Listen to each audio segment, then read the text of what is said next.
Hi everyone. So welcome to the Automatic Wealth Academy. Today we're diving into Warren Buffett's top 3 financial ratios. So we'll see his secret weapons for picking winning stocks. Many investors get lost in complicated metrics. Okay, so there's so many metrics, but Warren Buffett tries to keep it as simple as possible. And he likes to focus on three basic ratios, okay, which are for him fundamental. He will look at lots of other information, but from ratios point of view, these three he really considers them important and fundamental, and they are probably where he starts off when analyzing a company. So they are debt to equity ratio, which measures the company financial stability, the earnings yield to gauge the stock and see if it has good value, and the return on equity, ROE, to see if the company is truly profitable. So in this video, we'll break these down using real life examples, showing how Buffett's strategy has made him one of the wealthiest investors in history. And if you want to avoid bad investments and find companies that grow your wealth over time, stick around. Okay, so stick around. All right, let's get into it. Let's dig into the topic. Let's just start by introducing a bit who's Warren Buffett, why lots of investors struggle. So many investors chase stock tips or focus on misleading metrics like price to earning ratios, for example. So Buffett's strategy instead revolves around a fundamental analysis where he identifies company with strong financials and long-term potential. So learning the three ratios, which we'll discuss in this video, will help you make better investment decisions and avoid risky stocks. Okay. So, for example, in 1999, many investors piled into dot-com stocks because of all the hype. But Buffett refused to invest, as most lacked strong fundamentals. When the bubble burst in 2000, he avoided the massive losses that many others suffered. So, for who don't know Warren Buffett yet, the very few who don't know him yet, Warren Buffett is the CEO of Berkshire Hathaway, one of the world's most successful investors, and one of my biggest mentors, obviously, as for many people. His disciplined approach has helped him achieve over 100 billion in personal wealth, and according to Forbes, his net worth as of the recording of this video is actually over 160 billion, to be precise, as of today. A fun fact also is that Buffett started investing when he was just 11 years old and filed his first tax return at 13. Okay, we're comparing him with he's the best basically. So all of us can say, okay, how can we compare to him? But in many of his videos, he actually highlights that investing is not that complicated. And actually, people overcomplicate it. It's much simpler. The main reason that people don't succeed is unfortunately there are psychological reasons, there are various reasons, but not the difficulty. For example, one of them, he says that people want to get rich quickly. So investing is a long-term goal. It's like I said in other videos, it's a marathon, not a sprint. And unfortunately, a lot of people want to get rich quickly. They can't wait. They don't have that patience. It's not a question about intelligence or IQ, as Warren Buffett says many times. Okay, getting back to the topic, let's see why, as I've just mentioned, keeping it simple is so important, especially when you're analyzing a stock and looking at the ratios of a stock, of a company, of a business. So, as Warren Buffett always says, he doesn't like to think as a stock, but as a business. So even if he buys only small shares from a stock point perspective, he always thinks that he's buying a business, and that's how you should think. That change of mentality also helps you a lot in analyzing that stock. So you're buying a part of a business. So when you're buying that company, that business, it changes than buying a stock. A stock is something you just buy, sell, buy, sell. If you think of it as buying a business, you're already changing your mentality into a long-term investment. And he goes even further. He says, if you want to invest in a business, You have to invest in business only if you are happy in owning that business and not panicking or not having any problems of owning that business, even if the stock exchange had to close tomorrow for 10 years. So ask yourself often that question: when buying a stock or business, as he would say, would I be comfortable in owning this business even if the stock exchange closed for 10 years and I would not be able to sell it? If the answer is no, don't buy that business and therefore that stock. Going back to keeping it simple, many people think that investing requires complex models, many ratios, and complicated analysis. But Buffett proves otherwise.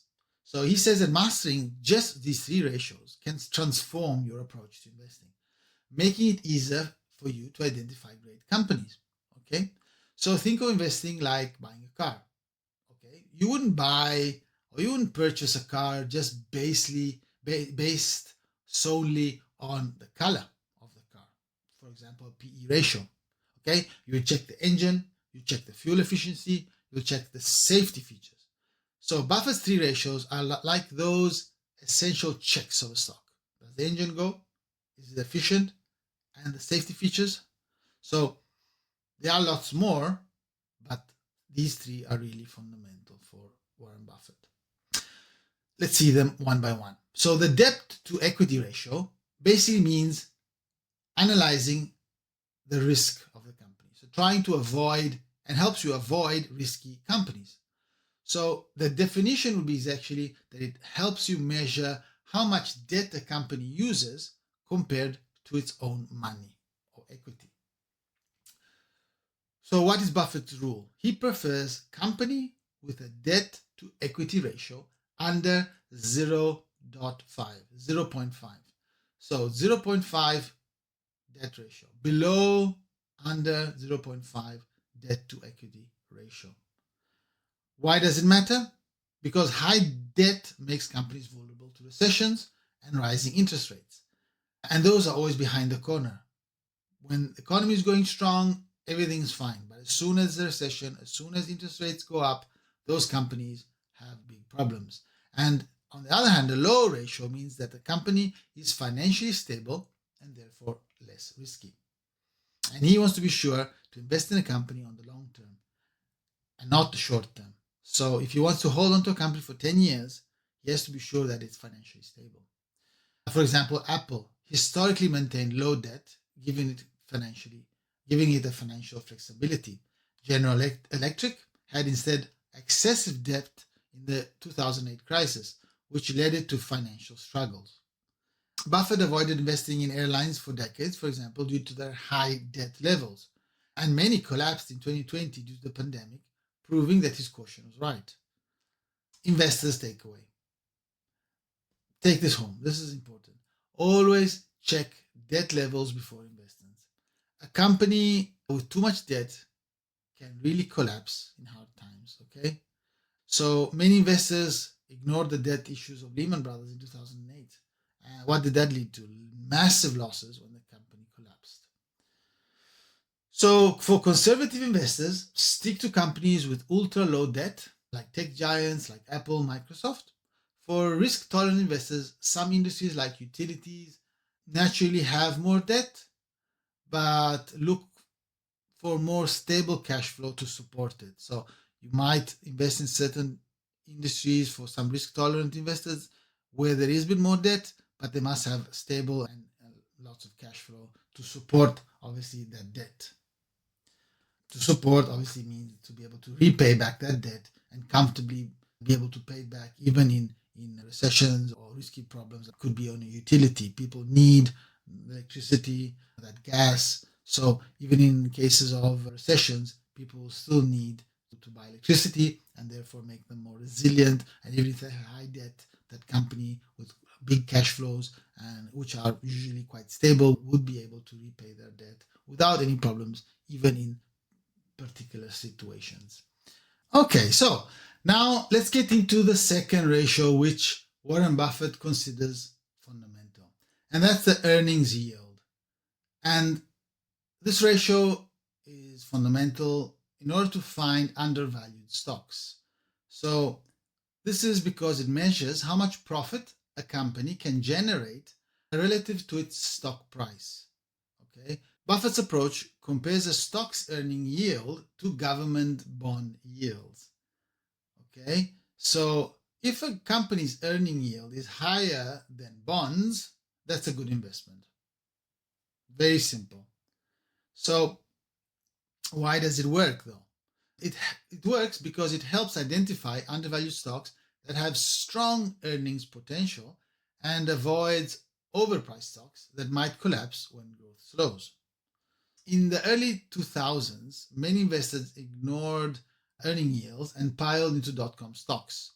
Buffett stayed away because of the overpriced tech firms with low earning yields, and that saved him from the dot-com crash, basically. Okay, so on the other hand, Buffett's investment in Bank of America, BOA, where he invested during the financial crisis when earning yields were high, led him to billions in profits as the bank then recovered. Okay, so compare stocks earning yields to other investment options. That's an important point. And the higher the yields often means and I repeat, often means a safer undervalued investment. So for beginners, you can stick to companies that have consistent earnings yield above 6%. Okay. For experienced investors, maybe you can compare the earning yields to bond yields before making a decision. Okay, let's get to the third ratio, and that ratio would be the return on equity, ROE. So what does help you? That helps you in spotting profit machines, okay? Because it measures how efficiently a company generates profits from shareholder money, basically. So what's Buffett's benchmark? He looks for an ROE that is above 10% over a decade or more. So he looks over the past decade, and they have to have an ROE of above 10% at least. Okay. So why is it crucial? A high ROE signals that a company is using the money efficiently. Whose money? Your money as an investor, obviously. So on the other hand, a low ROE may indicate poor management or a weak business model. Microsoft, for example, has consistently high ROE, which has shown in high profitability. So Buffett's investment, for example, in See's Candies, which he bought many years ago, was done because of the incredible ROE that it had. It had a strong brand, and at the end, it turned into one of Warren Buffett's biggest cash cows. To summarize a bit, you can think of that the strong ROE suggests the company has a durable competitive advantage.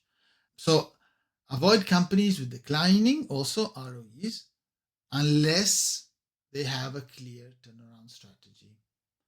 For dividend investors, high ROE companies often pay also solid dividends, like Johnson & Johnson, for example.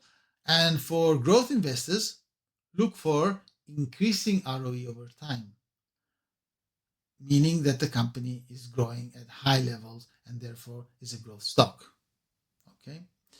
What would be the key lessons to take away from Buffett's strategy?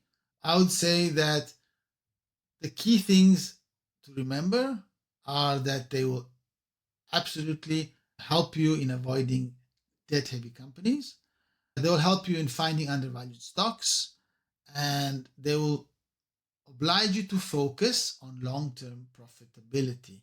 So stick to these few key ratios, which are again debt to equity, earnings yield, and the ROE. And they will tell you most of what you need to know. Okay? If you like the video, just comment below if you have questions. If you have a ratio which you preferred, which of these Buffett ratios do you already use? Let's keep the discussion open. Let me know what else you'd like to know. And that's it for today. Continue investing wisely, think long term, and build your wealth the Buffett way, basically. And we'll see you in the next video. Keep well. Bye, everybody. Bye.